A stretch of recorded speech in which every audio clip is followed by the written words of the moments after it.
Welcome, good people of the interwebs. I am live.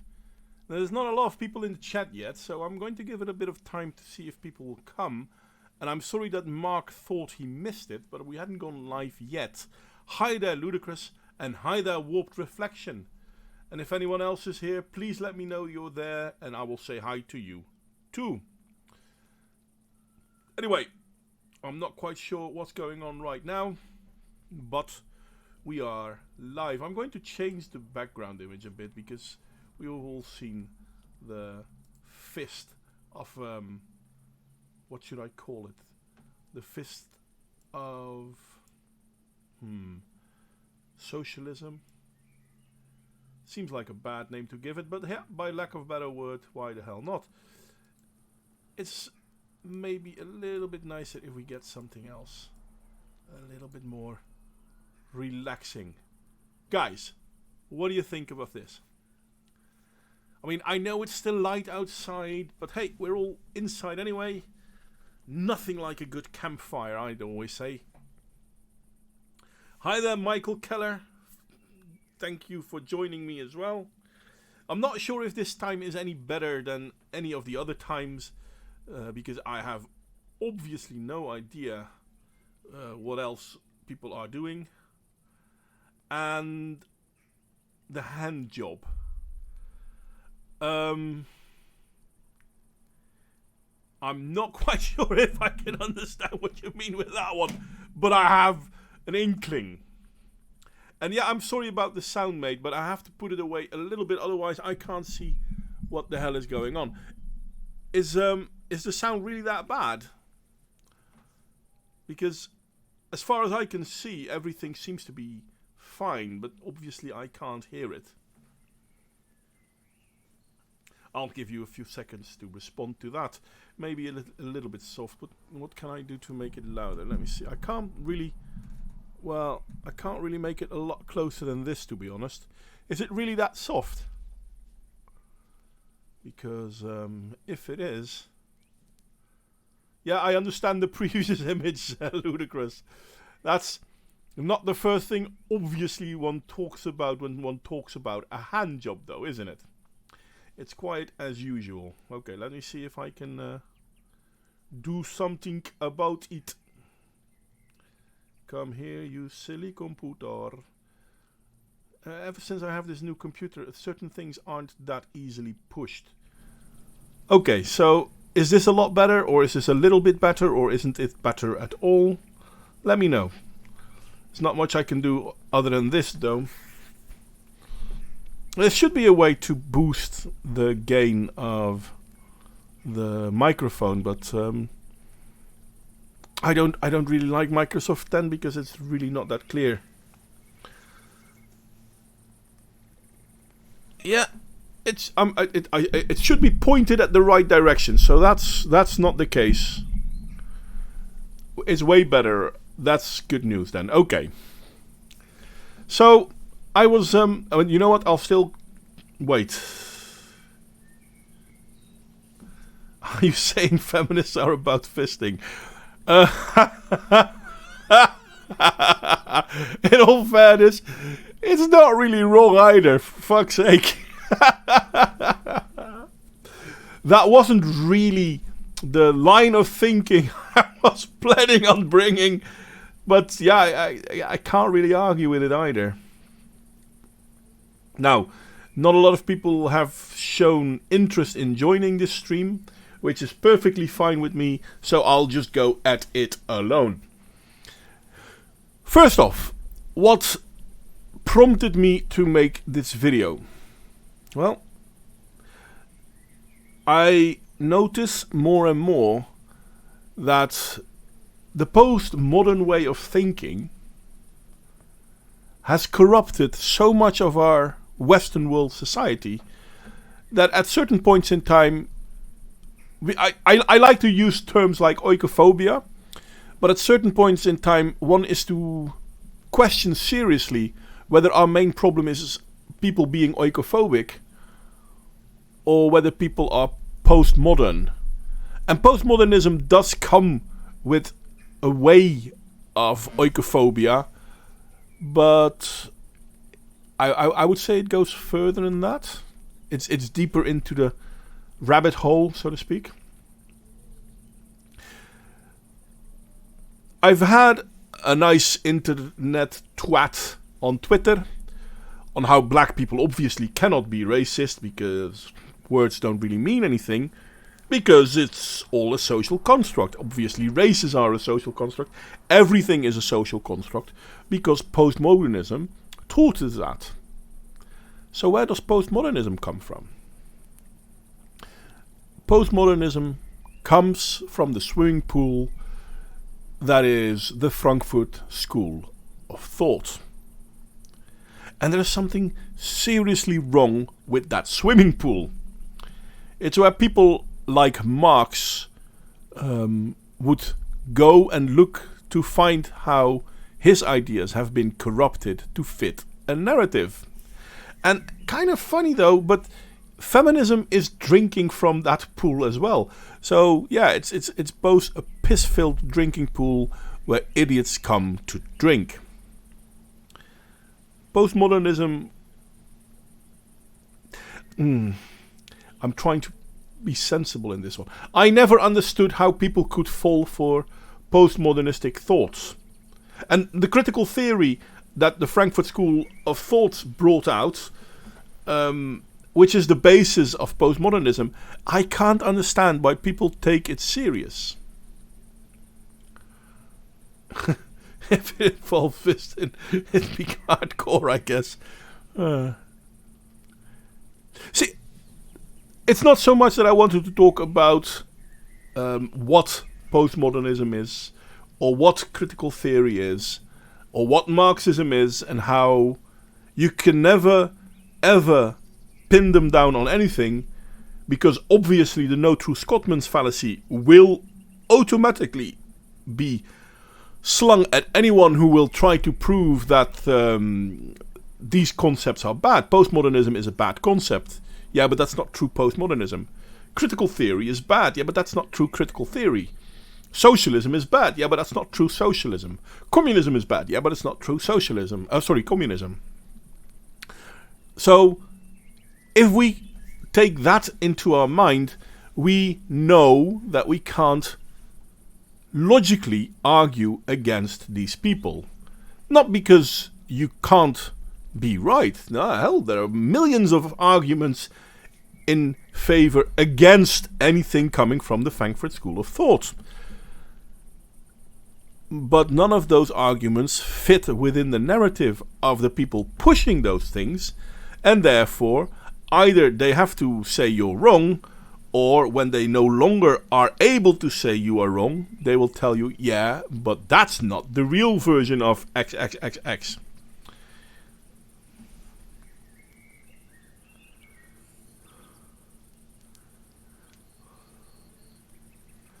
He gets so easily distracted. No, you guys distract me with anything. It's not just a sexual thing that distract me, but there you go. For fuck's sake. Anyway, what is it that makes critical theory, postmodernism, feminism, Marxism, socialism so easy to be carried by so many people? I think a better way of phrasing this is, why are these ideologies so easy to gain a following amongst people who don't really think it's the best way to go, but start believing it is the best way to go because it sounds nice? And I guess in that sentence I already gave the answer. Why is it easy for people pushing this narrative to gain following? Well, it sounds nice.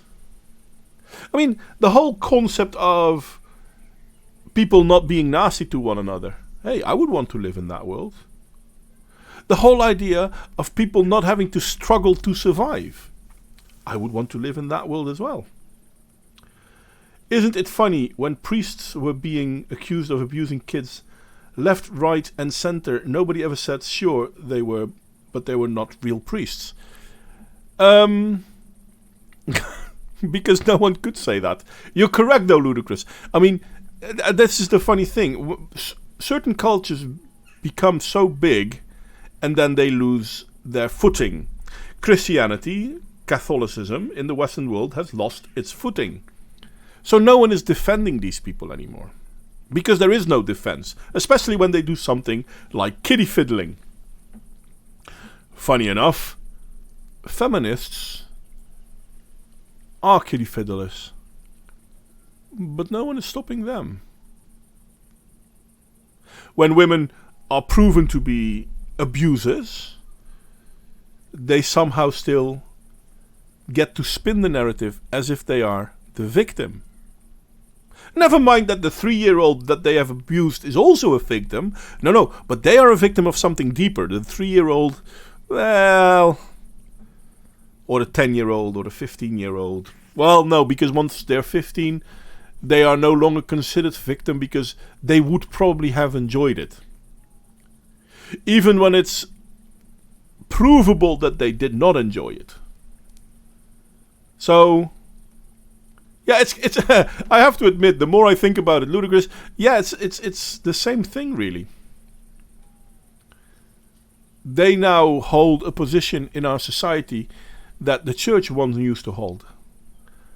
And when the church held that position, no one would criticize priests for kiddie fiddling. Well, that's not true because it sometimes did happen, but it wouldn't become a big deal. So it probably will one day become a big deal when feminists push the narrative they keep pushing and get proven to be filled with double standards. Hell, just look at how people are looking at the Me Too movement nowadays. It's beyond vile. But I'm going into it half-hearted. I should go back to the topic at hand. What is it that makes people want to believe feminism? What is it that makes people want to believe the lies pushed by critical thought or critical theory? Postmodernism, Marxism, feminism, and all the other identity politics out there. It's the idea that it might be correct. And obviously, the people who think of it as something that might be correct don't want to see the negative aspect of it. Because if you talk about doing good, why am I to assume you want to do harm? I don't want to assume you want to do harm, so I have to believe you want to do nice to people. If that indeed is what you want to do, that must be where you must be coming from. I'm sorry guys, my little one is here and I need to send him off. Eirik, naar bed. Okay. Welterusten. Eirik. Oh, for fuck's sake. Agus? Okay, anyway, so I'm going to try to continue.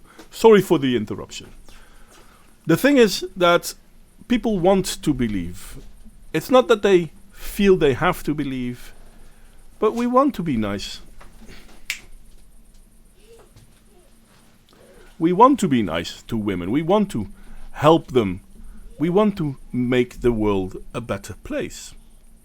And at the same time, we don't consider ourselves being hateful or vile creatures.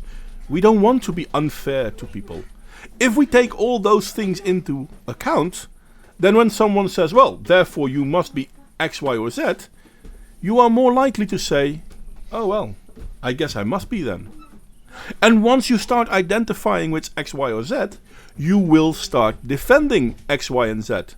And then when someone explains to you why X, Y, and Z is indeed a terrible thing, you can't identify with that terrible thing. But at the same time, you don't see that terrible thing, because you were never that terrible thing. Therefore, that terrible thing mustn't be real X, Y, and Z. Unfortunately, that terrible thing is the real X, Y, and Z, and most people have been fooled. Now, it's easier to fool someone to prove to them that they have been fooled. This, unfortunately, is how humans function. We don't want to be negative. We want to be positive. But we don't like to think of ourselves as gullible. None of us are gullible. You can't call me gullible. I've never been gullible. No one has ever been gullible. Then again, we all have been gullible from time to time, and there are more than just a mere few examples of that. Even me, don't get me wrong, I'm not that much smarter or wiser or any of those silly words than the next one. But I'd rather not admit it. So if someone comes to me and tells me, well, I can prove why this is wrong, most people will not listen to the proof. Or they will listen full well intending to start contradicting it as soon as they have, how do you call it, a way in? Am I going to comment on Joe Biden's racism yesterday? Well, I have to admit, I haven't seen it. I've read a few things in the passing where apparently he said that if you're black, you have to vote for him, and if not, you're no longer black. Funny enough, this is kind of the method that ism thinking is doing. It's groupthink. It's groupthink 101.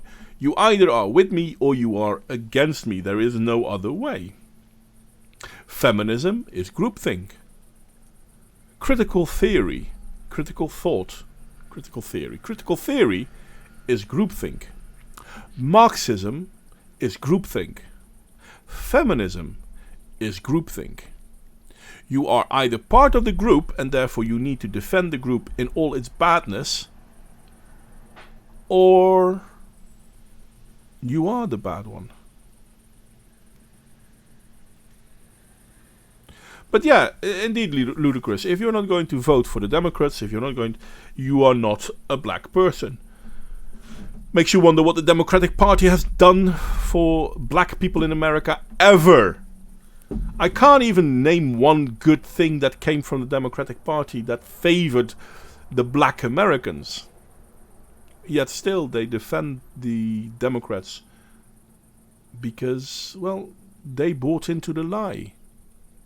They are now defending the Democrats. And whenever someone comes with example of how the Democrats aren't good, we know that the response will be, yeah, but that's not real democracy. That's not the real Democratic Party. And we know this because this happens time and time and time again. And no one seems to pay attention to it. But funny enough, this is why movements like feminism and Marxism, socialism, keep growing.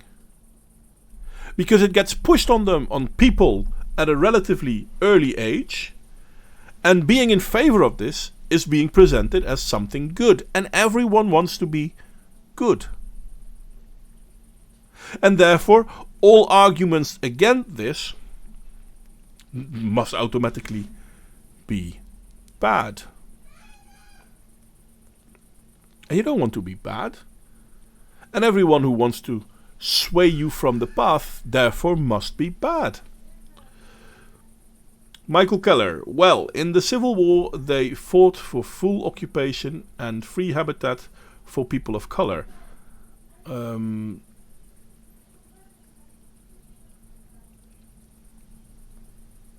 trying to find out, because the Civil War was the Republicans against the Democrats, basically the North against the South. Funny enough, the Democrats were the South. The Democrats were the pro-slavery party. Well, no, not literally, obviously, but yeah, the South was pro-slavery, and Jim Crow was a Democrat. Jim Crow law came from the Democrats. The Ku Klux Klan was a paramilitary group within the Well, yeah, in that case, we totally agree, Michael. Yeah, yeah, yeah. I didn't understand your no salary or freedom. Well, there was that. So, yeah, the Democrats weren't and never have been. But if you point that out, people will say, yeah, but that's not real democracy. And you'd be correct. I'd argue that the Republican Party isn't real democracy either. But then again, America isn't a real democracy either. I can't name of one country in the world that ever was a real democracy. And yeah, slaves have full occupation and free housing, but no salary or freedom. That's a very good argument, and you'd be 100% correct. So I'm sorry I didn't pick up on that faster. I should have. Shoulda, woulda, coulda. What is it that makes our society so vulnerable? Well, it starts, and it's not nice of me to say, but it starts with the women and the girls. These push a certain narrative. That narrative will then be carried by boys. Those boys will then become men. And no, Michael, Switzerland also isn't a good example of a democracy. I think the best way to look at a democracy is to look at ancient Greece or ancient Norway, Sweden, and Denmark, the Viking era. And even then it's not perfect democracy because not every vote had the same count. So yeah, we've never seen a real democracy. But people could speak their mind.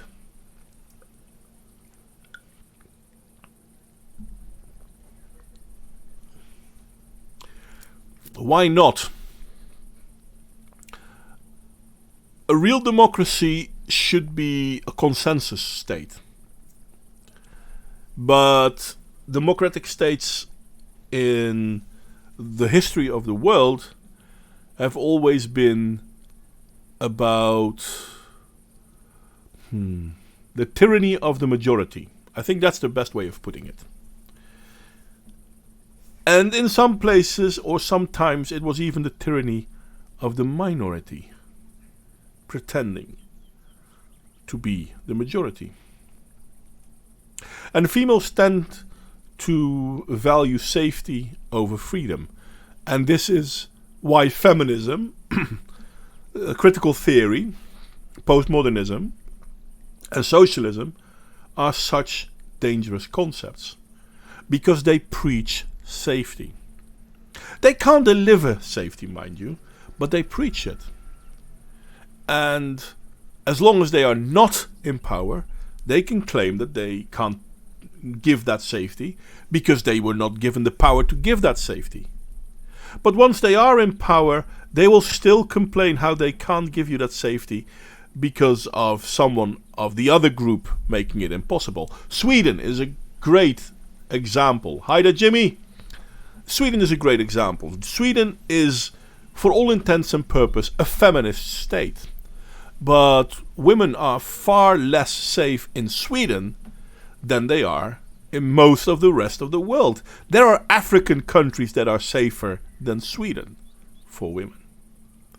So how come Sweden is not that safe? Well, when something happens, it's either done by a patriarch, obviously, or the victim is exaggerating. And considering that so much crime in Sweden is done by people who are to be seen as a protected class, therefore the women cannot be the victim. And here you see how feminism destroys the people they claim to protect, the claim they are fighting for. Because feminism isn't in it to make the situation for women better. It never has been. Though people still like to believe that this is the case.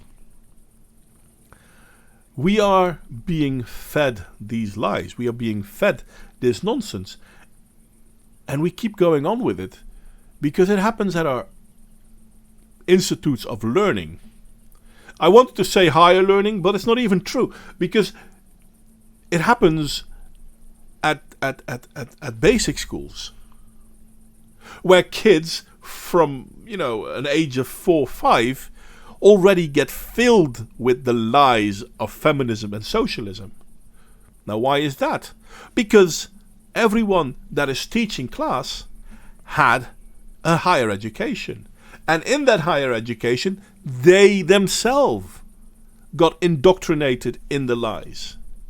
And then kids are easily fooled, made to believe that these are good things. Socialism is a good idea. Why? Because you don't have to think. You don't have to work. You don't have to be responsible. But if you're not responsible, who is? Don't worry your little head over that. Okay, but once you start proving to them this is not the case, they will say, well, that's not what we learned. Therefore, what you're talking about can't have been real XXX. Because it doesn't fit the narrative that they truly want to believe because it sounds good. The double standard in this is painful, I understand. Had some soto soup. Soto ayam or... Anyway, isn't soto soup like peanut soup or something? My Indian food knowledge is Indonesian. Sorry, not Indian. Indonesian is terrible. I'm sorry. I think it was soto ayam. Anyway, because our children are being indoctrinated by people with a strong left-wing ideology, and these people with a strong left-wing ideology, people that are traceable back to the Frankfurt School of Thought, these people are now in power of the education of our children. Let's be honest, they were in power in our education. See, I knew it was Indonesian. It's not. I'm not sure. I can't remember. Soto something. It's a soup you can eat with rice, right? Anyway, the thing with the lie that the left is pushing, it's indoctrinating our youth, and it has been for the longest time. This is also why nowhere in the Western world you will find a true right-wing party. People who will say Trump is right are idiots. People who say, Boris Johnson is right, they are idiots. They're not as left as they would like them to be, but they are not right-wing. They're left-wing just the same. They're still identitarian. They still want to do good for the majority of people, and they take away the idea that the individual is the biggest group out there. Tommy Sotomayor, yeah, he's a great person. I like his stuff.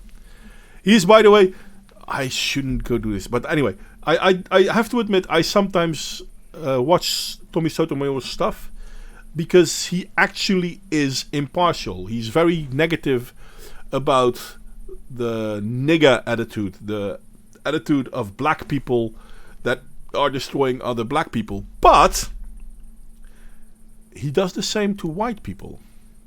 And I appreciate him for that. At the same time, when the media is pushing the idea that black people are the victim of another white hate crime, and he has proof, the same proof we all have, by the way, we can easily see that the black guy wasn't the victim of white hate, he shares it. It makes you wonder why people are willing to believe the lies. But they are willing to believe these lies because it fits the narrative. It's easy to go with. Because we all want to be good.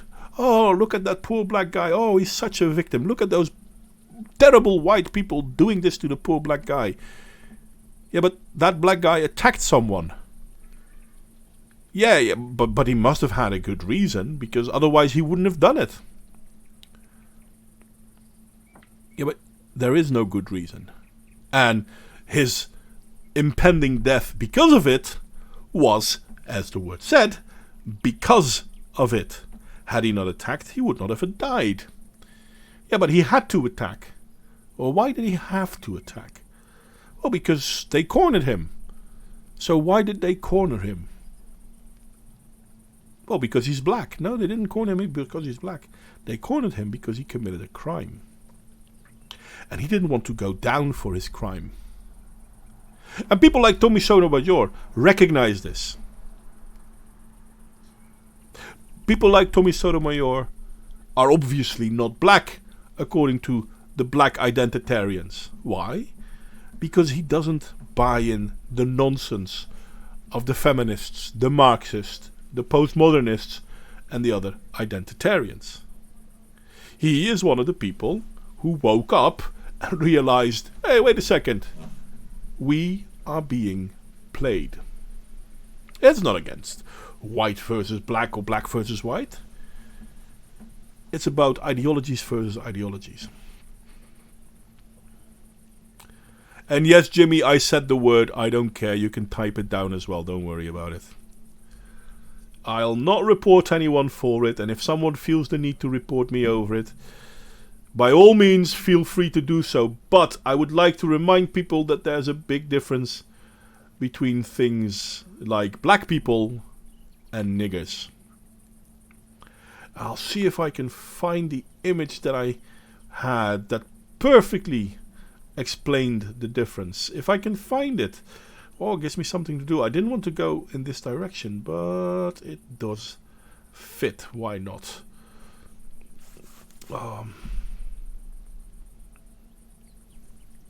I used to make a video about this, but that's quite some time ago. Let's see if this may be a good way of showing you.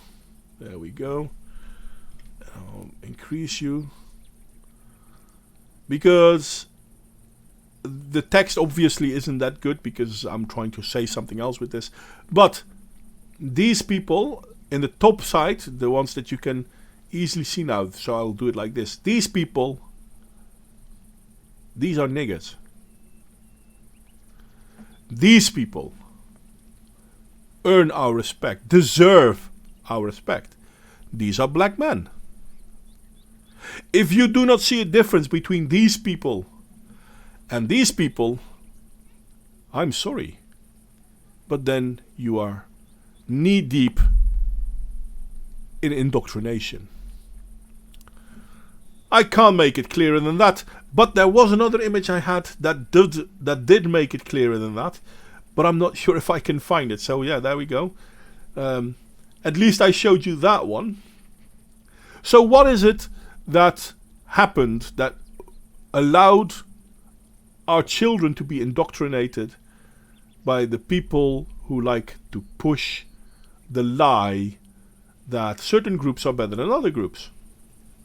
Something that we can call racism, but let's be honest, it's not just about racism. I'm sorry, Jimmy, what is it that... What happened, mate? You are flagged for something. I'm pretty sure no one here flagged you. But then again, I can't be 100% sure, obviously.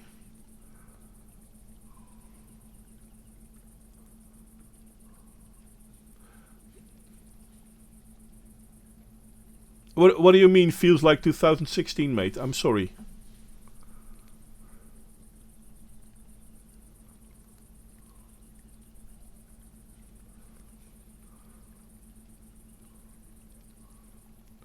Oh, now I'm really curious as to what happened.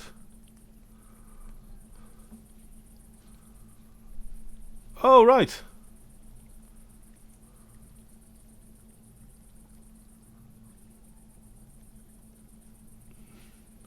YouTube deletes dirty words. Isn't that something you can turn on or off? Well, then again, I don't know if I can turn it on or off. Let's be honest. But yeah, YouTube is 1984 central, so to speak. So yeah, that is true.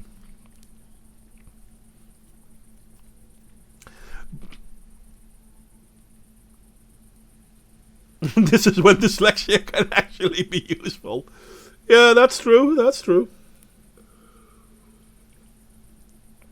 But yeah, no, I have to admit that when people talk about black people or niggers, to me, they're talking about two different things.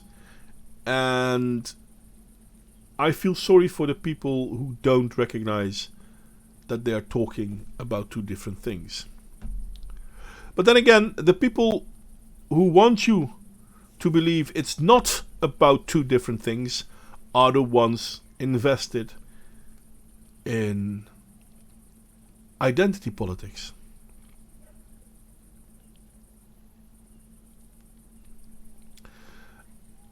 It's weird.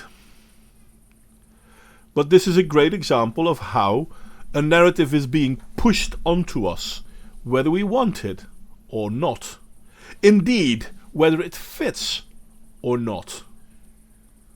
But we're not to recognize it. We're not to realize how we're being lied to. Oh, Jimmy,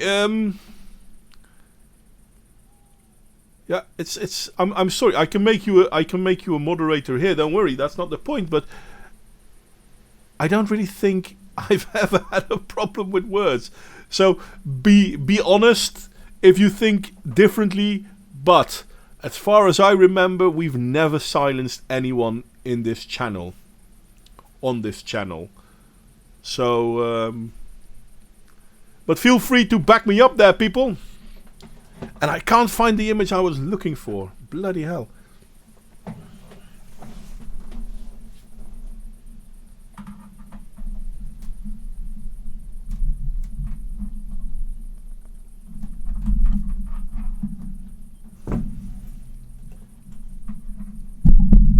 Come off it, you stupid piece of equipment.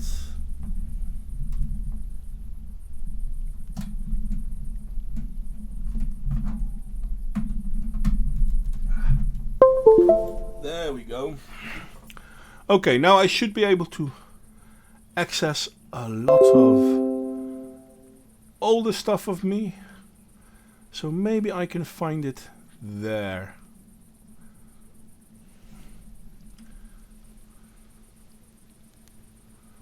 You were... yeah, but you weren't silenced for a long time, right? I mean, I'm pretty sure that we stopped John from doing that. And you weren't silenced as such. He was having a laugh, it seemed. That's how he said it anyway.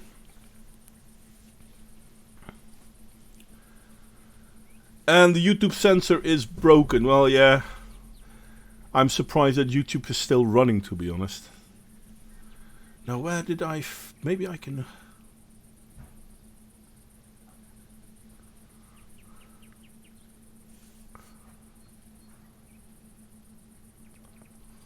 I hate doing this. I'm all quiet whilst looking at something and I might not be able to find it real fast.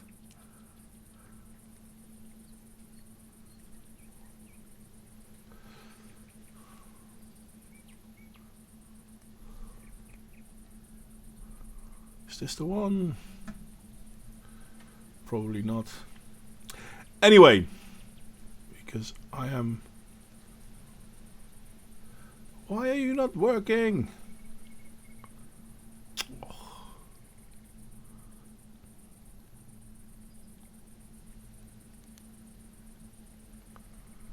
Yeah, I can't find it.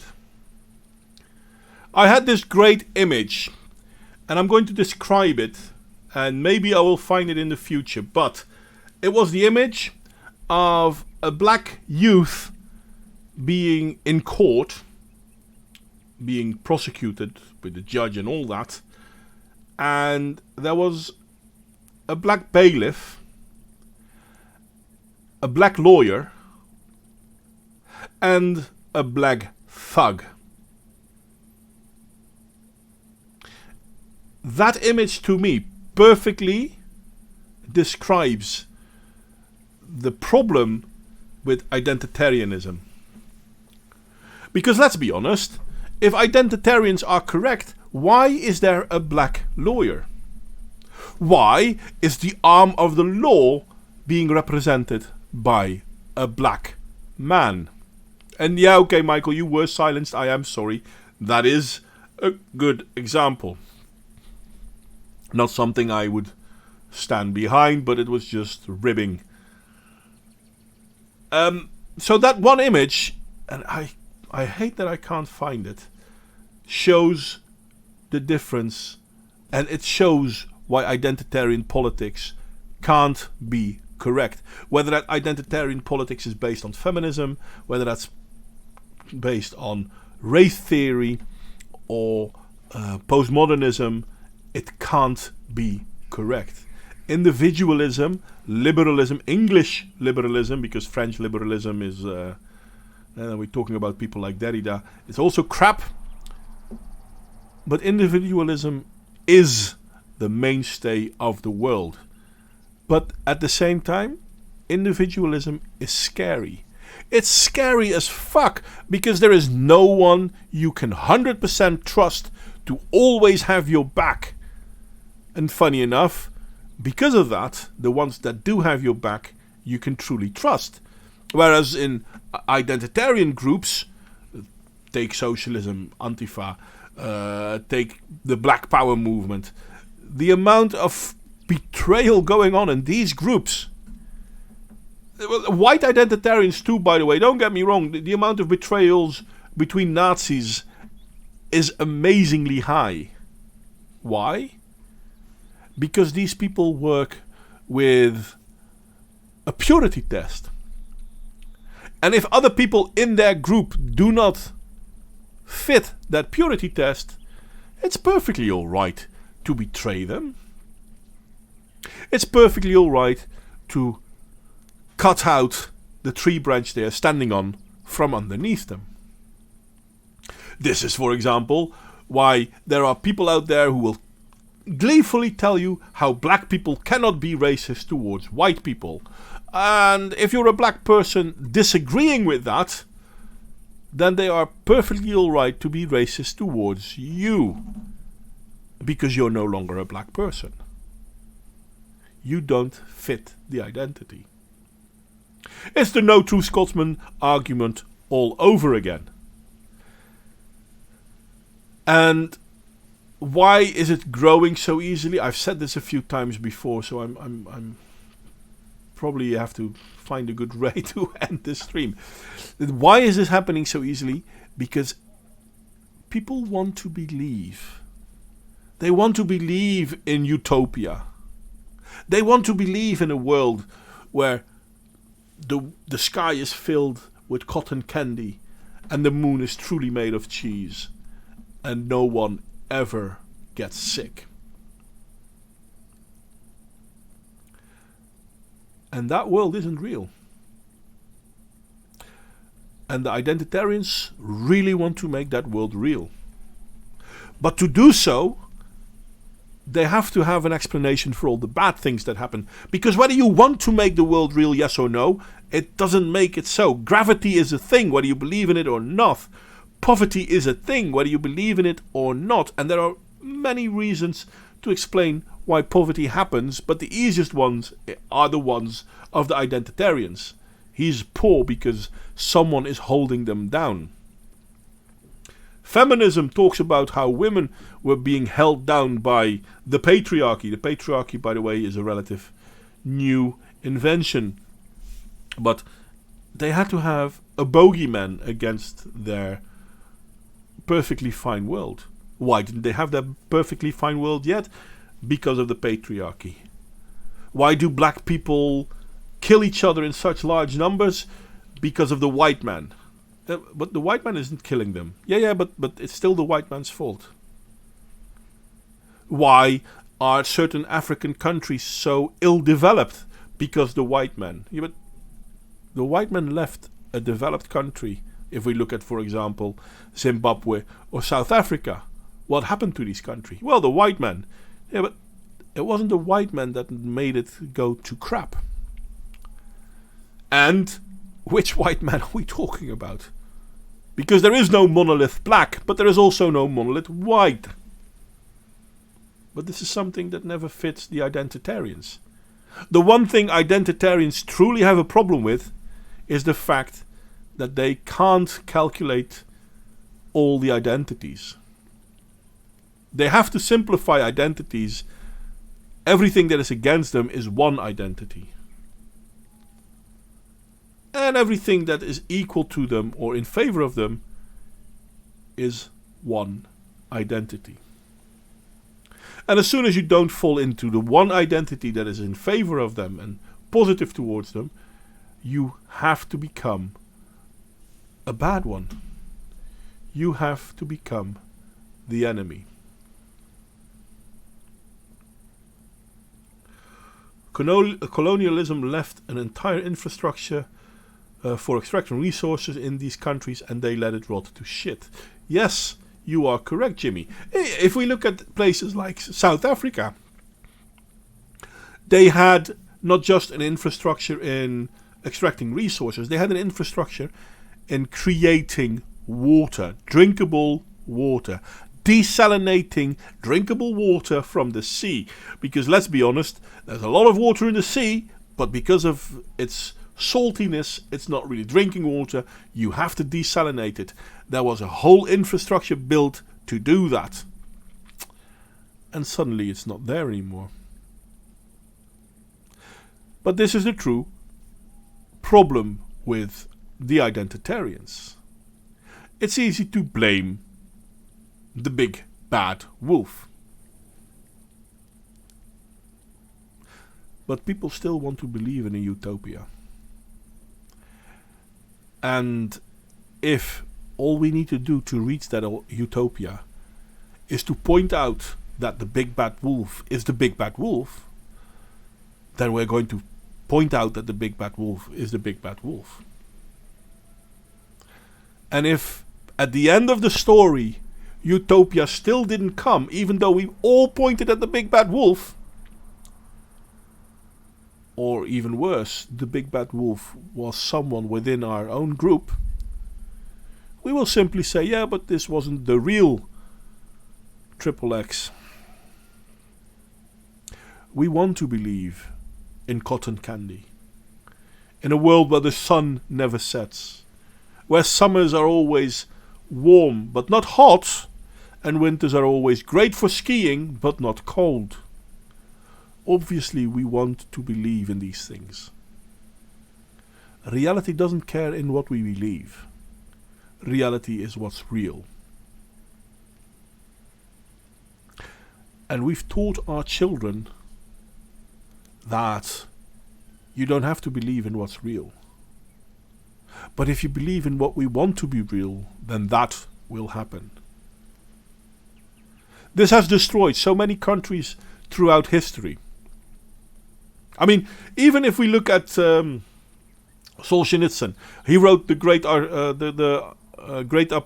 Archipelago, terrible word, the book condemning communism.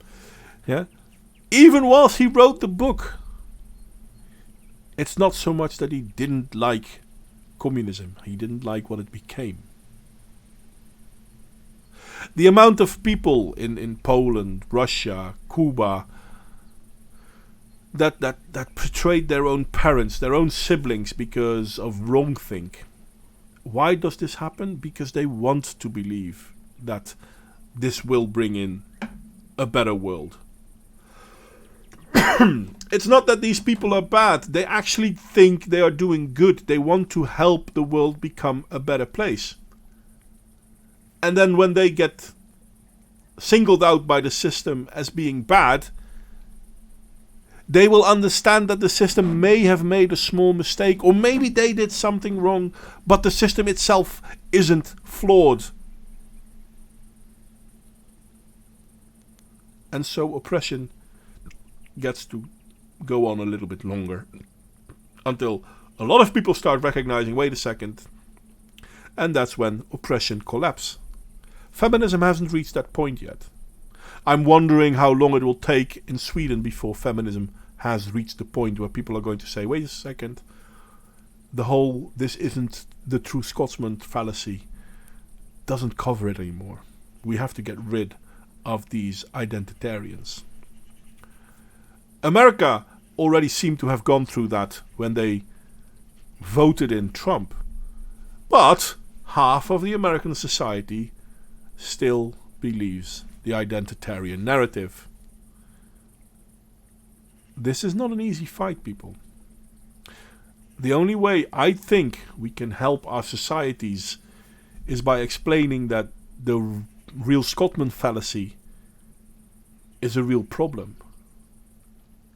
And if you want to believe in something, believe in it you may, but be honest in what you're seeing. Because if you're going to say, well, I mean, X is a bad thing and therefore we don't want anyone to do X, but we are allowed to do X because of history, then you're lying. Not just to yourself, but to the society you're creating. And it will be its downfall. Why are we programmed to believe this shit? Because men are programmed to protect and serve women, and women are programmed to get safeties going.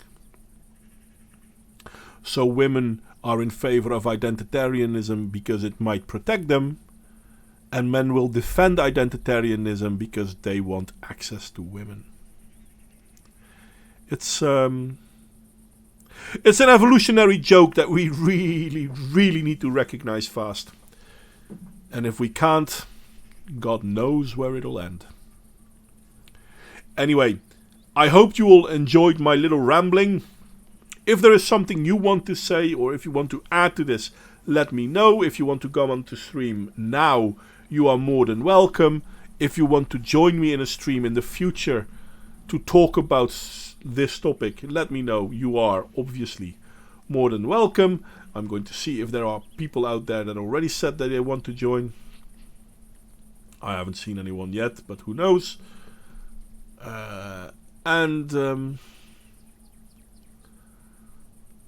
If not, I'm going to give it a few more minutes. If not, this is going to be me calling quits. Oh, hey, that's... Sorry guys, the rabbits are lovely, but I wanted to give you this relaxing campfire. Can you imagine sitting at the campfire, a nice glass of something warm, a good cigar, and in the back, this is what we hear.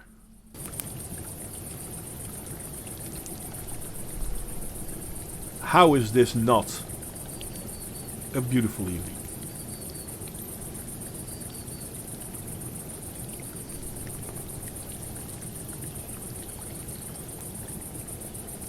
Thank you all for coming. Later, Michael. You're more than welcome, Ludicrous. And you're more than welcome to join next time, Jimmy. And if there's ever anything you want to say, let me know.